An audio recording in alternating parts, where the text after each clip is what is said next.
পাড়ার একটা চায়ের দোকান আর স্টারবাকস দুটোই কিন্তু একই জিনিস বিক্রি করে, চা। তাহলে এক কাপ চা 20 টাকা আর একটার 300 টাকা কেন?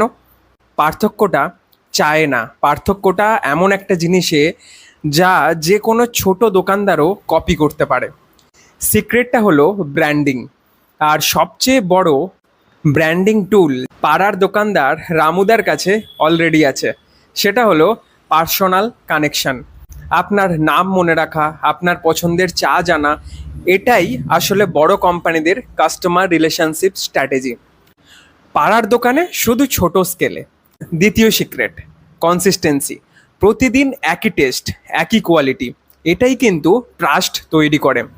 আর তৃতীয়টা একটা সিগনেচার আইটেম, যেমন ধরো স্পেশাল মালাই চা, যেটার জন্য মানুষ দূর দূর থেকেও কিন্তু আসবে।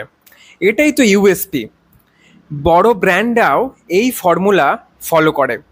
একটা ভালো নাম, একটা সাইনবোর্ড আর একটা পরিষ্কার আড্ডার জায়গা যোগ করলেই এই দোকানই হয়ে উঠতে পারে তোমার এলাকার সবচেয়ে পরিচিত ব্র্যান্ড।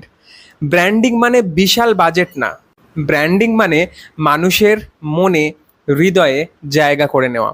তাহলে বুঝলেন তো, বিজনেস আইডিয়া বড় কোম্পানি থেকে না, আপনার পাড়া থেকেও শেখা যায়। আপনার এলাকার কোনো ছোট দোকান যদি আপনি ব্র্যান্ডিংয়ে হেল্প করতেন, তাহলে কি সাজেশন দিতেন?